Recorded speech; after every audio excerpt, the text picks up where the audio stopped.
പ്രശ്നങ്ങളൊക്കെ വരുമ്പോൾ നമ്മുടെ ജാതകമൊക്കെ കൊണ്ട് എന്ത് ചെയ്യും, അടുത്ത ജോസിയെ അടുത്ത് കൊണ്ടുപോകും.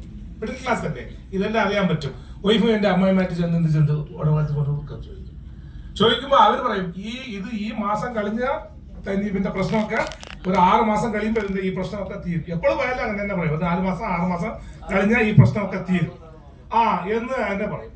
പക്ഷെ എനിക്കാണ് മനസ്സിലായത് അയാൾ പറയുന്നത് ശരിയാണ്. പക്ഷെ ഈ 4ാമത് മാസവും 6ാമത് മാസവും കഴിയുമ്പോൾ നമ്മൾ എന്തെങ്കിലും ഒന്ന് ചെയ്തിരിക്കണം. ചെയ്താലേ നമുക്ക് സമയം എന്ത് ചെയ്യും മാറത്തുള്ളൂ. ഇത് അറിയാൻ തന്നെ എനിക്ക് വയസ്സ് 40 വയസ്സായി. ഈ സംഭവം പിടികിട്ടാൻ തന്നെ എനിക്ക് എത്ര വയസ്സായി, സമയം എത്ര എടുത്തു, 40 വർഷം എടുത്തു. എന്നിട്ട് ആ ജാതകത്തിനെടുത്ത് മടക്കി അങ്ങ് വച്ച് അപ്പോഴാണ് തീരുമാനിച്ചത് ടോട്ടലി നമ്മൾ എന്തെങ്കിലും പ്രവർത്തനം ചെയ്താലേ ഈ ലോകത്തിൽ എന്ത് ചെയ്യാൻ പറ്റും, സക്സസ്ഫുൾ പേഴ്സൺ ആയിട്ട് മാറാൻ പറ്റും. ആ ബിസിനസ്സിൽ ഒരു കുറവുമില്ല. 25 ലക്ഷം രൂപയുടെ ടേൺ ഓവർ, അടിപൊളിയായിട്ട് ബിസിനസ് നടന്നുകൊണ്ടിരിക്കുന്നു. പക്ഷെ എനിക്ക് ഒരു സ്വപ്നങ്ങളും എനിക്ക് നിറവേറ്റാൻ പറ്റാതെ, ഫുൾഫിൽ ആകാതെ ഇടയ്ക്കിടയ്ക്ക് തമിഴ് വേർഡുകളൊക്കെ വന്നിട്ട് പോകും കേട്ടോ. സ്ഥിരമായിട്ടൊന്നും താമസിക്കില്ല, വന്നിട്ട് എന്ത് ചെയ്യും, പോകും. അങ്ങനെ സ്ഥിരമായിട്ട് താമസിക്കുകയാണെങ്കിൽ നിങ്ങൾ പിടിച്ച് പുറത്താക്കിയിട്ട് എന്നെ തിരിച്ചെന്ത് ചെയ്യണം, മലയാളത്തിൽ കയറ്റിവിടണം. അതാണ് ഒരു ചെറിയ ഒരു സഹായം മറ്റോ നിങ്ങൾ ചെയ്താൽ മതി. ഓക്കെ, അപ്പോഴാണ് എന്റെ സ്വപ്നങ്ങളൊക്കെ ശരിയാവും, ഇന്ന് ശരിയാവും, മറ്റന്നാൾ ശരിയാവും എന്നുള്ള രീതിയിൽ ഉരുണ്ടുകൊണ്ട് പോയിക്കൊണ്ടിരിക്കുമ്പോൾ അടിപൊളി ടേൺ ഓവർ ആണ്.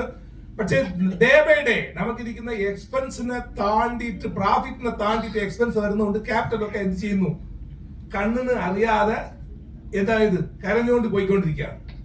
നിങ്ങൾക്ക് എല്ലാവർക്കും അറിയാം, ബിസിനസ്സുകാരായാൽ എത്ര ഇട്ടാലും തികയില്ല. ഒരു വേർഡ് കേട്ടിട്ടുണ്ടോ? അത് എന്താണെന്ന് വെച്ചാൽ വേറെ ഒന്നുമല്ല, പ്രോഫിറ്റിനെ താണ്ടിയിട്ട് എക്സ്പെൻസ് കൂടുന്നു.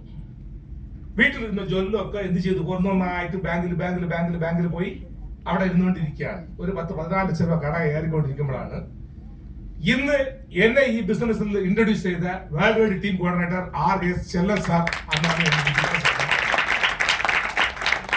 അപ്പൊ ഞാൻ ആലോചിക്കായിരുന്നു, ഒരു 12-13 ലക്ഷം രൂപ കട, ഈ കടലിൽ കിടന്ന് അങ്ങനെ കഷ്ടപ്പെട്ടുകൊണ്ടിരിക്കുമ്പോ എന്റെ അച്ഛന്റെ അടുത്ത് ചെന്ന് എനിക്കൊന്നൊരു വീട് വെച്ചിരിക്കുന്നു. ആ വീടിനെ ഒന്ന് എന്ത് ചെയ്യാം, എഴുതി വാങ്ങിക്കാന്ന് പറഞ്ഞിട്ട് ഞാൻ എന്റെ വൈഫിനെ വിളിച്ചിട്ട് അവിടെ പോകുന്നു, മോനെ വിളിച്ചിട്ട് പോകുന്നു.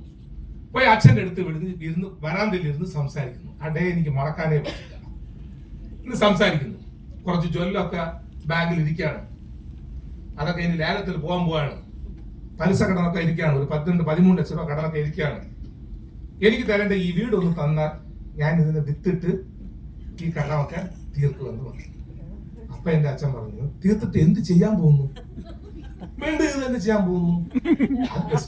എന്നിട്ട് പറഞ്ഞു, നീ ഒരു കാര്യം ചെയ്യും, നിന്റെ മോനെയും വൈഫിനെയും ഇവിടെ വിട്ടിട്ട് ഇവിടെ നിന്ന് മഹാരാഷ്ട്രയായ ബാംബെ